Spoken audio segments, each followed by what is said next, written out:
I just want to welcome everyone out to our Christmas lights, the nights before Christmas, however you want to say it for 2020, because that's the type of year it is. Just a little fun facts. I thought since it's our centennial year, that it'd be a good time to kind of educate everybody or kind of tell you about the history and how this evolved. So back in 1986, the park superintendent at that time kind of thought it'd be a cool idea to put out some lights. So he started out with 3 deers that were outlined, you know, just an outline of the 3 deers. Well, that kind of took off, and he had this vision that, why don't we create a Christmas safari and put out all different kinds of animals. Sorry, this mask keeps going down on me. So you guys may know the gentleman. His name was James Woodward, or AKA known as Woody. And they started out with adding more and more animals each year, which is why you see so many different animals in here. Well, like everything else, it kind of evolves. So every year they kind of not only added some animals, but they added some other features. So in, I believe it was 2010, they started wrapping the tree trunks. Then in 2014, luckily, with the ideas of some of the folks that are here tonight, I need to call out Mr. Don Wilhelm and some of the folks that were on the Parks and Rec Commission at that time, came up with the idea of, hey, why don't we do a drive-through tunnel, which is what you see when you first come into the park. That drive-through tunnel was built by our own Parks and Rec staff. That tunnel itself has 14,500 lights on it alone. Well, then that was so successful, a couple of years later, it was like, why don't we do a pedestrian tunnel? So in the other side of the park, you have the pedestrian tunnel. That tunnel has 12,500 lights on it.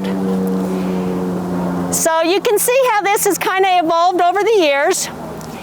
And as we started to grow and kind of add more animals, which, by the way, there's over 200 different animals and scenes throughout the park, we then needed to expand the electricity and the ability to light up the park and kind of spread it out more. So thanks to the council back in 2017, we were able to add more electricity over there, spread it out, so you've got it much more visual now. Shortly after that, the following year, we added the mega tree over here, which you'll see. That mega tree is 40 feet tall and has almost 5,000 lights on it. Then there's a couple other trees that were added to that, which again added another 4,500 lights. So as you can see, this just keeps evolving, which is great. I mean, that's what we want. This is probably the only, well, I won't say probably, but I can tell you that luckily, with the help of our ramp dollars and the foresight of our park staff, which we all need to give them a great thank you for being able to light up our park, so to speak, but yeah.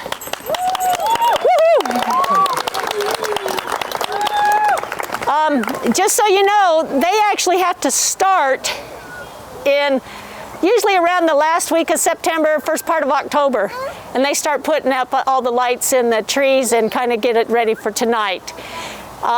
So I do want to say thank you for that, but the good news is this is one of those things that we're going to continue to grow. We're going to continue to kind of do all that we can to make it a fun family event for people to come from all over. And the good news about this is Layton City is committed to this. This is, and I started to say probably, because I know that a lot of the other places where you go, you have to pay to go through those parks. Well, at Layton, we don't charge you. You're welcome to come through here, drive through, it's free, and that's what we want to do. So with that, I'd like to kind of acknowledge some of the folks that are with me here tonight. We've got our current council staff, so I'd like them to come up and join me.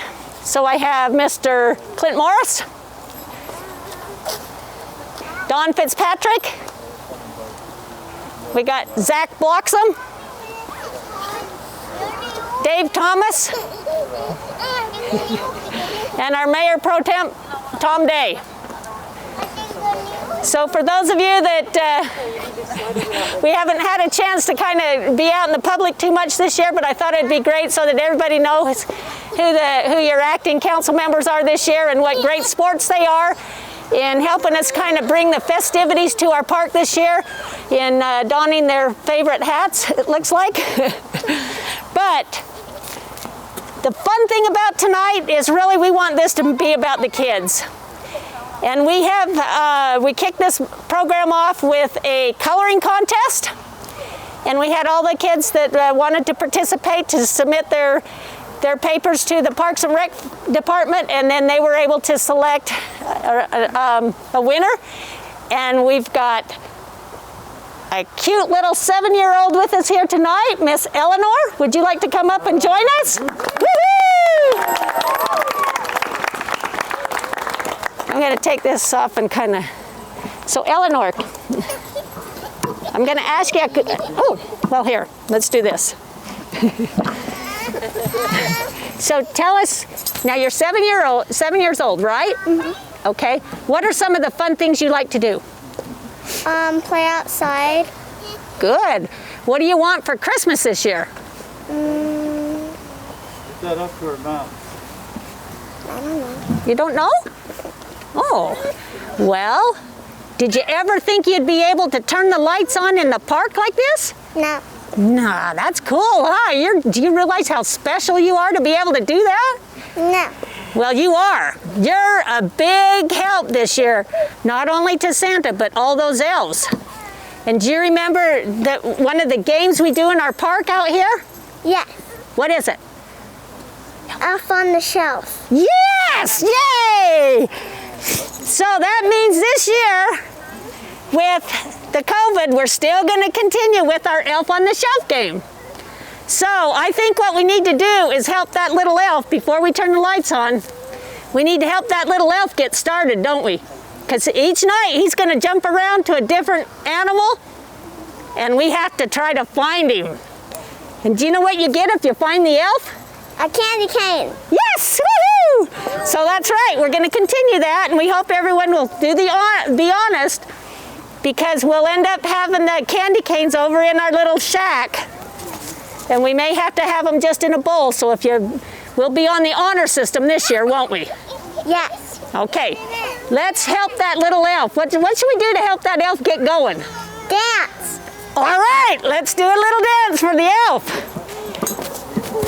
So council members, get ready to come on over here. Oh dear.